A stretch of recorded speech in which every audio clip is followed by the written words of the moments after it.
मुक्ति फाउंडेशन द्वारा स्वतंत्रता दिवस विकसित भारत की थीम पर भव्य आयोजन। स्वतंत्रता दिवस का पर्व हर भारतीय के हृदय में देशभक्ति की भावना को जागृत करता है। इसी पावन अवसर पर मुक्ति फाउंडेशन द्वारा आयोजित स्वतंत्रता दिवस का कार्यक्रम अत्यंत हर्षोल्लास और धूमधाम से विकसित भारत की थीम के साथ मनाया गया। मुक्ति फाउंडेशन के सभी केंद्रों पर इस दिन का आयोजन बड़े ही धूमधाम से किया गया। पूरे परिसर को तिरंगे की रंगीनियों से सजाया गया, जिससे देशभक्ति का वातावरण और भी प्रबल हो उठा। कार्यक्रम की शुरुआत राष्ट्रगान से हुई, जिससे हर एक व्यक्ति के हृदय में देश के प्रति सम्मान और प्रेम की भावना उमड़ पड़ी। विकसित भारत थीम के अंतर्गत बच्चों ने विभिन्न प्रकार की प्रस्तुतियां, नृत्य, नाटक और गीतों के माध्यम दी तथा बच्चों ने उन्नत और आत्मनिर्भर भारत की तस्वीर पेश की। इस अवसर पर मुक्ति फाउंडेशन के प्रमुख पदाधिकारियों ने बच्चों को संबोधित करते हुए उन्हें देश के विकास में अपनी भूमिका निभाने के लिए प्रेरित किया। कार्यक्रम के अंत में पुरस्कार और प्रमाण पत्र वितरित किए गए।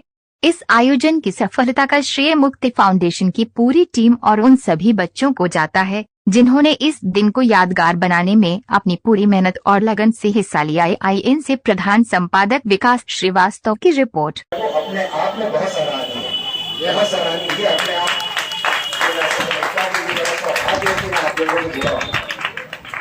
और आशा करता हूँ कि ये सिलसिला चलता रहेगा और मैं यथासंभव यथा सामर्थ्य जो भी मुझसे बन पड़ेगा जिस भी क्षेत्र में, और मैं अपना जो भी कुछ योगदान है वो देता रहूँगा। नमस्कार, मेरा नाम रीता सिंह है, मैं मुक्ति फाउंडेशन में सचिव हूँ।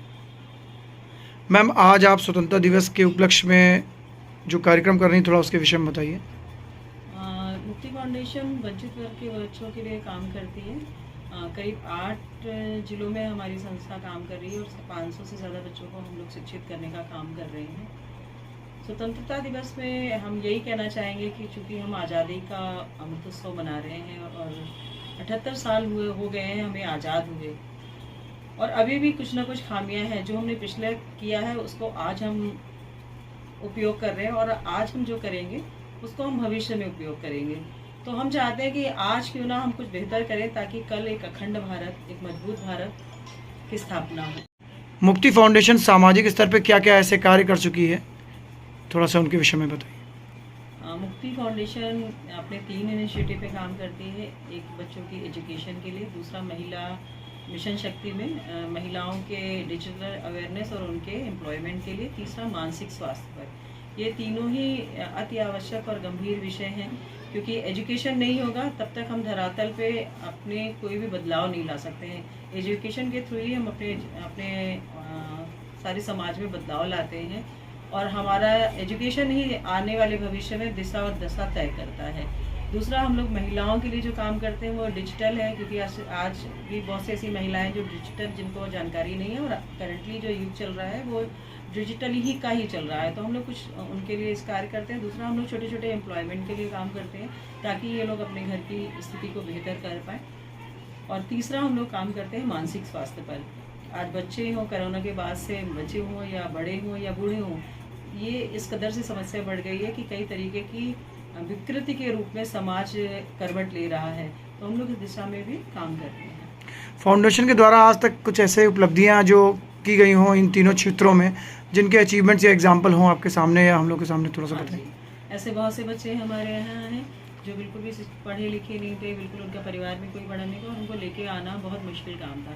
आज वो बच्चे बहुत अच्छा सा पढ़ाई कर रहे हैं, मेन स्ट्रीम गए हुए हैं। और मैं आपको बताऊं कि हमारे यहाँ का एक बच्चा है जो बहुत अच्छा फुटबॉल खेलता है, और अभी करंटली वो काठमांडू गया था।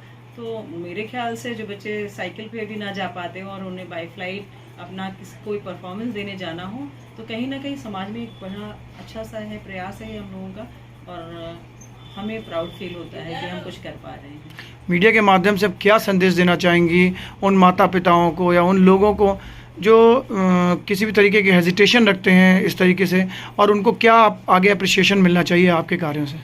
देखिए, हम जब भी बात करते हैं तो ये होता है कि गवर्नमेंट को ये काम करने चाहिए, डिपार्टमेंट्स को ये काम करने चाहिए, लेकिन एज अ सिटीज़न हमारी बहुत सी जिम्मेदारी होती है। हम ये ना सोचें कि देश ने हमको क्या दिया, हम ये सोचें कि हम देश को क्या दे रहे हैं। तो ये बहुत महत्वपूर्ण बात होती है हर व्यक्ति के लिए। अगर वो किसी भी तरीके से कैपेबल है, एक आदमी एक व्यक्ति को पढ़ा सकता है। और जिस दिन ये भावना हर व्यक्ति के अंदर आ जाएगी, सेवा भाव जिस दिन इस तरीके का आ जाएगा, उस दिन निश्चित तौर पे बदलाव आना ही आना है। हम वो देश हैं जहाँ पे सुई बनती थी, हमें सपेरों का देश कहा जाता था, हम रुई बनाते थे। सुई से लेके सैटेलाइट तक, रुई से लेके रॉकेट तक का बदलाव हमने इन 78 साल में तय किया है। निसंदेह भारत ने बहुत प्रगति करी है, अभी आने वाले समय में होना बाकी है। तो अगर हम सब मिलकर प्रयास करेंगे तो बहुत बड़ी बात नहीं है। 100वां वर्ष तब होगा जब भय मुक्त समाज होगा, बेटा बेटी एक बराबर होंगे, सबके पास रोजगार होगा, हर घर में रोटी होगी, हर घर के बाहर एक रोशनी होगी। ये संकल्प हमारा है। ये संकल्प हर व्यक्ति अगर ले ले तो बहुत बड़ी बात नहीं है, बदलाव निश्चित तौर पे होना ही है।